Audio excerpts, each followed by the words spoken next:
Hello everybody and welcome to another Ask Melly segment where I show you how to take control of your life the feminine way by embracing the strength within your emotional cycles.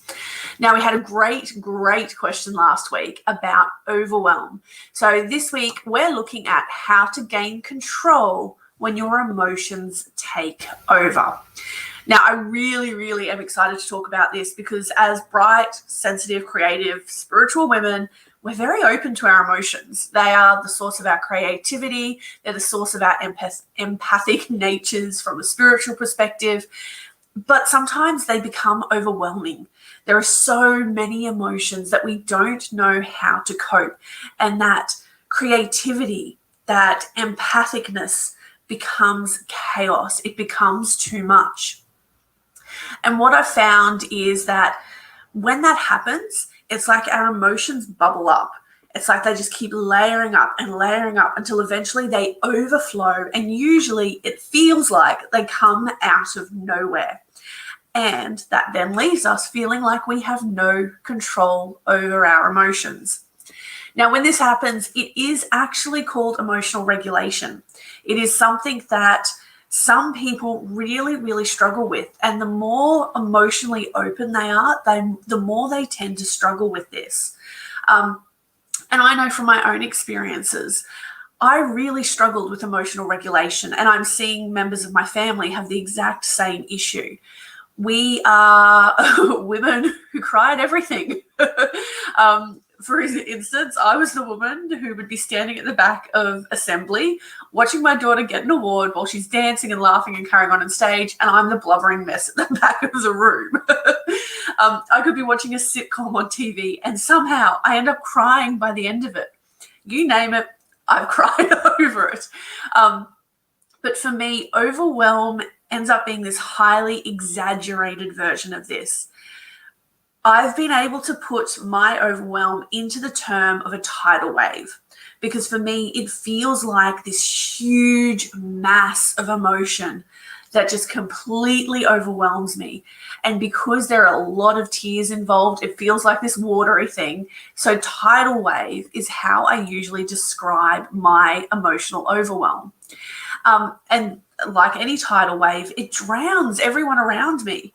So my husband, bless his soul, is able to hold my tidal waves very well and let me just get it all out. But I'm very fortunate that through this work, I've learned how to emotionally regulate. So this does not happen as frequently as it used to. And it's funny, what I did want to say was that when this tidal wave comes over me, there's always this little fear. There's always this niggling fear of, what if I drown in this? What if I cannot come back from this emotional overwhelm? And I think that is a fear that a lot of us have. It is very warranted because you don't feel in control of this overwhelming feeling of emotion. There is this fear of, will it swallow me whole? Will I drown in this? Will this take me over completely? So I kind of got lost, but I really wanted to say that. Yes, what I was saying was that for me, that tidal wave would be very regular and would always be hormonally linked, nearly always. My husband used to joke that he knew exactly when that time of the month was coming because I would have the emotional breakdown. And I would notice it myself within 24 hours of that emotional breakdown, that overwhelming sense of emotion, my time of the month would start. So there is this hormonal connection because I believe that is when our emotions, as bright, sensitive, creative, and spiritual women, our emotions are heightened when our hormones are heightened. So of course it makes sense that it's going to happen. Those emotional overwhelms are going to happen during those period of times. Now, the thing that drives this from a really inner perspective is that emotional overwhelm is a layering of emotions. It's not like we get to that emotional overwhelm and it's just there. It's all these little layers of things that have happened in the past. It's all these little layers of something happened here, something happened there, that happened here. And then all of a sudden there's this build-up of emotion. And you can feel that in your body. You can feel this tension of trying to hold the emotion in because there's that fear of letting it out. So then when you look at it, overwhelm, emotional overwhelm, is past emotions that are not expressed, that are piling up on each other until they can no longer be held back. And on a very physical level, that's our body's way of balancing tension within our nervous system. Because you think about it, that as these emotions are building up within you, you're physically trying to hold them back. So your body gets tense. I can feel it just as I'm talking about it. You get that tension across your shoulders. You kind of pull back a bit. You are literally trying to hold your energy, your emotions back from the world, and it heightens your tension. So to release that, you have to have that emotional overwhelm. You have to have that release. Your body must find balance to release that tension. And the problem is that release of tension, it's not pretty. And the shame of that is what sends us into further overwhelm. It sends us into even more spirals of these emotional yuckiness of all the times from the past you've been on this overwhelm train, and it wasn't pretty then, and it's not pretty now, and it won't be pretty next time. So then you get stuck in this shame and guilt spiral over it. And it's interesting when that comes up, because that is how people get stuck in it for a long, long time. But it can be resolved. I don't just talk about our emotions to go, oh, they're crap. There is a way to resolve this. So when it comes to curing that emotional overwhelm, because I do feel there is a cure to it, the key is to stop suppressing and start expressing before it builds up. So as I said, especially for me, it was always the time of hormonal periods that the emotional overwhelm would come out, because I had let it build up over that month. And come that heightened hormonal time of month, my body would go, it's time to find balance. It's time to release this tension. Overwhelm of emotion come spewing forth from me until my body was relaxed again. And most of us know this very well, because we have the emotional outburst and then we're like, oh, okay, I feel good now. And then you're off living your life like nothing happened, because you expressed everything that was suppressed. So to resolve those periods of emotional overwhelm, you have to express when it happens. So there is nothing being suppressed. And of course, the tool we use that is stages of self. It is the key to our emotional regulation. So every time something happens and you feel yourself going, I can't express this, I want to pull it back in and pull it within, address the fear. What is the fear of speaking your truth?